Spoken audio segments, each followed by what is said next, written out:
Eu via Sônia Abrão, Datena. Era por aí que eu acompanhava os crimes. Igual agora, vendo o desenrolar do caso da Isabela Nardoni.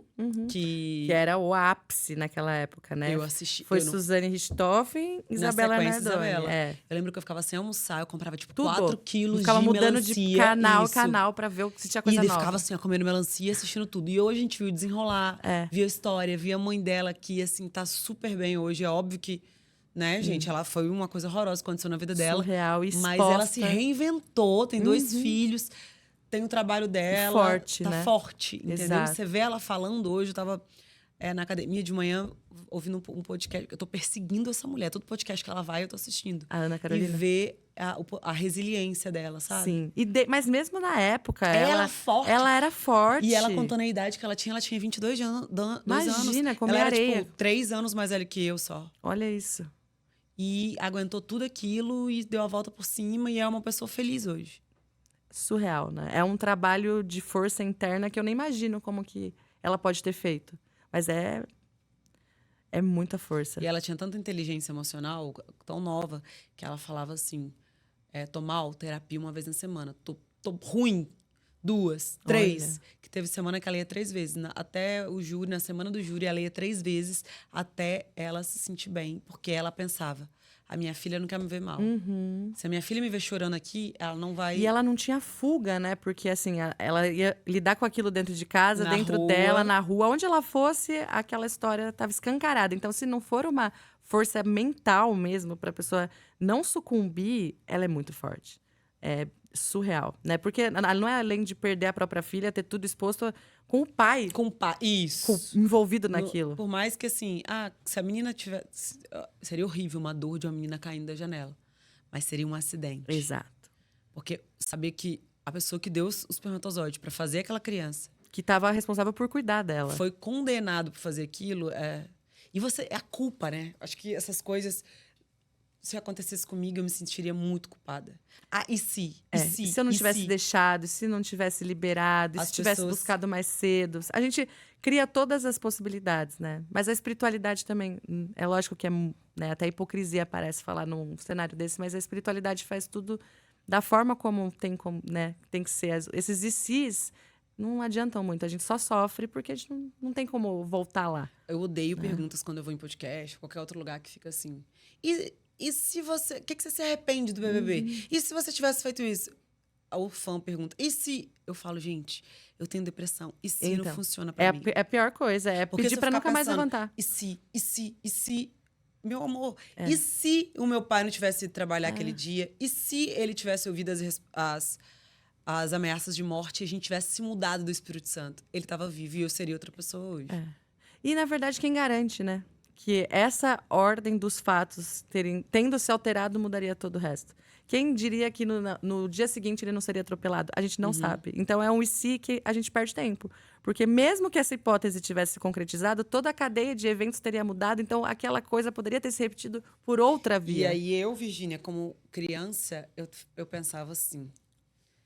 Se meu pai não tivesse morrido, eu não me tornaria essa pessoa que eu sou hoje, que eu estou me tornando. Com certeza. E eu sou uma pessoa muito melhor com ele morto. Eu pensava isso pra não enlouquecer. Porque eu tinha uma mãe depressiva de um lado, chorando, amando esse homem que espancava ela todos os dias. E eu vendo... Porque o luto traz um pouco essa idealização, né? A pessoa, quando ela falece, via de regra, a gente esquece tudo que ela fez de ruim, pode observar. A gente fala, não, mas também agora descansou, mas também agora...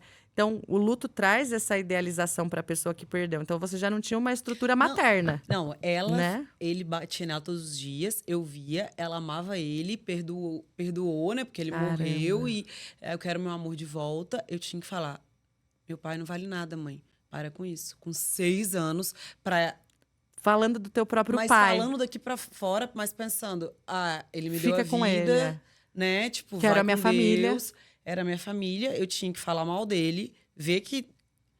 Eu acho que eu aprendi a separar o crime do criminoso dentro de casa. Em casa, com certeza. Eu pode nunca ter tinha parado pra certeza. pensar isso. O nosso signo solar, ele fala muito sobre a nossa relação com o nosso pai. Você é libriana, você queria trazer o lado dele, de alguma maneira, trazer justiça, porque você provavelmente viu ele sendo injustiçado. Ou tinha essa percepção de que ele poderia ser injustiçado. Então, o seu sol, o seu signo, ele fala daquilo que você viveu com o seu pai. Então, o fato de você querer fazer justiça é porque, de alguma maneira, isso está relacionado à tua história paterna. E a Isabela, desculpa, a Ana Carolina, ela fala muito sobre o caixão foi fechado quando terminou o júri. Porque ali acabou o processo. O crime do meu pai é inquérito policial até hoje. Foi em 98. Então o caixão nunca foi fechado. Não tem uma resposta. Não. Por mais que as pessoas confessaram tudo. Só que naquela época, se você fugisse do flagrante, você não era preso. Uhum. E eu não sou uma pessoa que fica assim, as leis do Brasil. Acho que é por conta de direito, né? Quando a pessoa começa a reclamar das leis do Brasil, eu, Não é? Vamos porque ter um papo a justiça mais... é impune. Não, peraí, você já tentou? Você já foi lá? Você já, né? E aí é um discurso muito raso e de pessoas que não tiveram oportunidade ou não sabem. Sabe, o nível intelectual da conversa é muito raso quando começam a questionar. Como funciona a lei o judiciário, não funciona, né? O judiciário não sei o quê. É bem raso, sem dúvida. E você? Eu falo, amor, meu pai morreu matado. E se fosse um parente seu, sabe? Pena de morte no Brasil, e se fosse um parente seu, eu falo, querido, meu pai morreu matado, eu tenho lugar de fala. A Justiça do Brasil, se existisse pena de morte, milhares, centenas de inocentes estariam mortos. Na verdade, se você pensar metaforicamente, existe, né? Porque você mandar alguém pra prisão no Brasil é você decretar a morte dela. Nas condições que são as prisões hoje em dia, é terrível, mas a gente não pode falar disso, né? Porque tanto faz, criminoso, tanto paga com a vida. Né? Com a mentalidade que a gente tem no Brasil, seria insustentável a pena de morte. Até porque a gente já quer queimar todo mundo vivo sem nem saber se a pessoa fez ou não. Imagina. Primeiro eu queimo, primeiro eu exponho, primeiro eu vou na internet, faço um monte de auê. Depois eu vejo se é inocente ou não. E a justiça Só que tá que lá... uma vez que a pessoa é exposta, que a cara dela tá lá nos noticiários, gente, nunca mais essa pessoa vai ser vista com os mesmos olhos. Nunca mais ela vai conseguir o emprego que ela poderia conseguir antes. Você mancha a pessoa pra sempre. Pra sempre. Teve aquela moça que morreu... Apareceu até agora o Pedro Bial tá fazendo aquele programa que eu morri de medo, Linha Direta. Linha Direta, eu também. A Voz, eu descobri que eu tinha medo, era da Era Voz! da Voz. Mas até filme de terror, se você tira a música do filme de terror, experimenta assistir um filme de terror com outra música, não dá medo. O clima gerado pela trilha sonora faz muita diferença. Mas você, como astróloga, você não acha que tem uma energia muito ruim pesada ali que fica na casa? Muito. Eu acho que filmes de terror, filmes de espírito, eu sei que a gente gosta, eu também gosto. Mas você abre uma brecha para aquela energia estar na tua casa. Aquela tensão, aquela coisa, né, que fica ali te consumindo. Eu acho que tudo isso altera a vibração da casa. Mas, por exemplo, a gente que é viciada e a minha produtora também aqui, ela é obcecada por crimes, por coisas criminais. É maravilhoso, né? Não é? Você acha que a gente acha uma brecha ou a gente tá só estudando história? Que... Não. Eu acho que a gente tem que história do Brasil, fazer limpezas constantes, porque a gente acaba entrando em contato com energia muito pesada.